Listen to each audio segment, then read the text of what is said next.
आप सभी लोग का स्वागत है आपके अपने चैनल एडू गुरु में। आज कर रहे हैं कोपल हिंदी कार्य पुस्तिका क्लास 4 और आज हम लोग का पाठ 7 है सीखो। वीडियो स्टार्ट करें उससे पहले रिक्वेस्ट आप लोग से कि इस चैनल को सब्सक्राइब कर लीजिए, क्योंकि हिंदी के अलावा जो और भी सब्जेक्ट्स का वीडियो बनाएंगे तो वो आपको मिलता रहे। पहला क्वेश्चन है, आवाज़ पहचानिए और लिखिए। जैसे तोता बोले टें टें टें तो बकरी करती मैं। खा बिल्ली बोले म्याऊं म्याऊं, कौवा बोले काँव काँव, डमरू बोले डम डम डम, ढोलक बाजे ढम ढम ढम, घा चूड़ी खन के खन खन खन, पायल छन के छन छन छन, अंगा बादल गरजे गड़ गड़ गड़, बिजली चमके तड़ तड़ तड़। सेकंड, इनसे आप क्या सीख सकते हैं लिखिए। जैसे माँ, तो माँ से सीख सकते हैं खाना बनाना, बर्तन धोना, घर सजाना। पिता से सामान की खरीदारी करना। दादा से बगीचे में पौधों का ध्यान रखना। दादी से कहानियाँ और ईमानदारी। दोस्त से पढ़ना खेलना, सामाजिक कौशल, आत्मविश्वास। भाई से पढ़ना, दूसरों का सहयोग करना और जिम्मेदारी। बहन से कपड़ा प्रेस करना, सभी के साथ मिलजुल कर रहना। नाना से नैतिक मूल्य, व्यवहारिक ज्ञान। नानी से सहानुभूति, अनुशासन। अब क्वेश्चन नंबर 3 देखिए क्या लिखा है।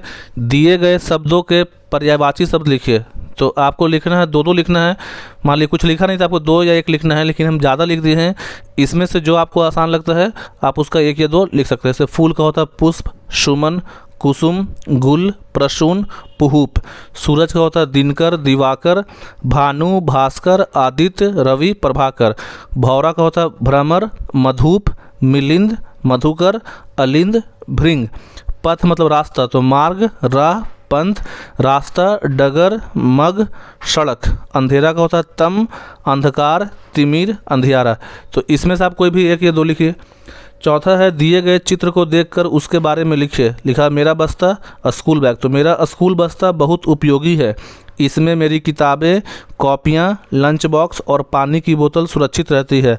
यह बस्ता मेरे सामान को धूल, बारिश और धूप से बचाता है, जिससे मेरी किताबें और कॉपी सुरक्षित रहती है। मैं इसे हर रविवार को साफ करता हूँ। 5वां क्वेश्चन है, दिए गए वाक्यों में सही शब्द भरकर वाक्य पूरा कीजिए। हमें गरीबों, तो हमें गरीबों और डैश मदद करनी चाहिए। का की के, तो हमें गरीबों की मदद करनी चाहिए, तो यहाँ की हो जाएगा। खा है रजनी, रजनी ने चित्र बनाया। रजनी ने। गंगा नदी हिमालय से निकलती है, हिमालय से। घा हो जाएगा आसमान में तारे हैं। उसी तरह से 5वां है, अंगा हो जाएगा कोयल पेड़ पर बैठी है। और माँ ने पुत्र के लिए खाना बनाया, पुत्र के लिए। उसके बाद है चींटी ने हाथी, तो चींटी ने हाथी को काटा। और लास्ट है राधा कलम से लिखती है। उसके बाद है 6ठा क्वेश्चन, दिए गए अनुच्छेद को पढ़िए और सही शब्द भरिए। रक्षाबंधन भाई बहन का एक त्यौहार है। इस दिन बहनें अपने भाइयों को तिलक लगाती हैं, उनकी कलाई पर राखी बांधती हैं। बहनें भाइयों को मिठाई खिलाती हैं। भाई अपने बहनों के लिए उपहार लाते हैं। बहनें राखी बांधते समय भाइयों की लंबी उम्र के लिए प्रार्थना करती हैं, इसलिए इस त्यौहार को रक्षाबंधन का त्यौहार कहते हैं। यह त्यौहार सावन मास के पूर्णिमा को मनाया जाता है। 7वां क्वेश्चन है, राखी का चित्र बनाइए। तो आप राखी का यहाँ पे चित्र बना सकते हैं। क्वेश्चन नंबर 8 है, समझकर शब्द बनाइए। जैसे उदाहरण, जलधारा, जल प्लस धारा। तो का में जलवायु, जल प्लस वायु। जलचर, जल प्लस चर। जलचर बोलते हैं पानी या जल में रहने वाले जीव जंतु को। जलमग्न, जल प्लस मग्न मतलब जो पानी में डूबा हुआ हो। जलपरी, जल प्लस परी। अंगा, जलवाष्प, जल प्लस वाष्प। जलकण, जल प्लस कण। जलकण बोलते हैं पानी की छोटी छोटी बूंदों को या पानी के कण को। जलधर, जल प्लस धर, वह जो पानी को धारण करे। जलधर बोलते हैं बादल या समुद्र को। 9 क्वेश्चन है, आप पानी की बर्बादी कहाँ कहाँ देखते हैं? इस बर्बादी को रोकने के लिए आप क्या करेंगे? तो देखिए, पानी की बर्बादी घरों में टपकते नलों, लंबे समय तक नहाने या ब्रश करते समय नल खुला छोड़ने और शौचालय के पुराने उपकरणों के कारण होती है।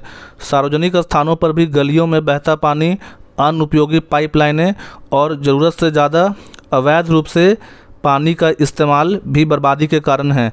कृषि और उद्योग जगत में भी उचित प्रबंधन के अभाव में पानी की भारी बर्बादी होती है, जिससे पानी की कमी का समस्या बढ़ जाती है।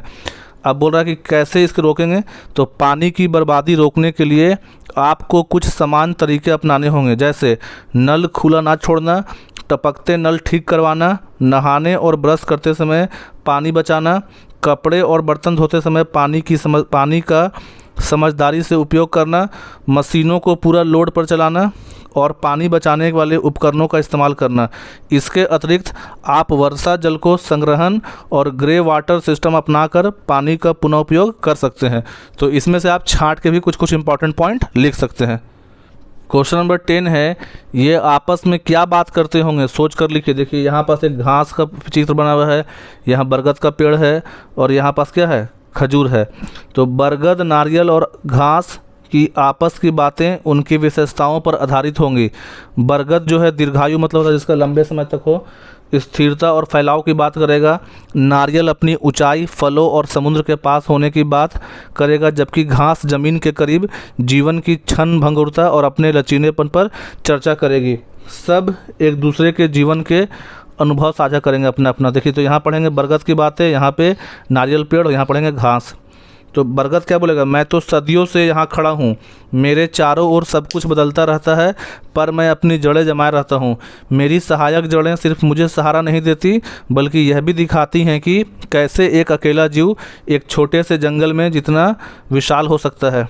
नारियल की पेड़ की बातें, मैं समुद्र के किनारे से आता हूँ, मेरी लंबाई मुझे सबसे अलग बनाती है, मेरे फल पर हर किसी के काम आते हैं और मुझे गर्व है कि मैं अपने फलों को दूर दूर तक फैला सकता हूँ। मतलब पानी में बह के जाता है। मेरी पत्तियाँ और तना भी कई काम आते हैं, मैं प्रकृति का एक अनमोल उपहार हूँ। घास की बातें, हम तो ज़मीन के सबसे करीब रहते हैं, हम तो बस हर पल को जीना चाहते हैं। लोग हमें रौंदते हुए भी निकल जाते हैं, पर हम फिर भी खड़े रहते हैं, यह हमारा लचीलापन है। तो यहाँ पास चैप्टर 7 कंप्लीट हुआ। आप सभी लोग से रिक्वेस्ट है कि इस चैनल को सब्सक्राइब कीजिए, ताकि इसके आगे जो अलग अलग सब्जेक्ट्स का वीडियो बनाएंगे, गणित का, पर्यावरण का, मैथ्स और भी सब्जेक्ट्स का, तो वो आपको मिलता रहे। और वीडियो पे कमेंट ज़रूर कीजिएगा कि कैसा लगा। धन्यवाद।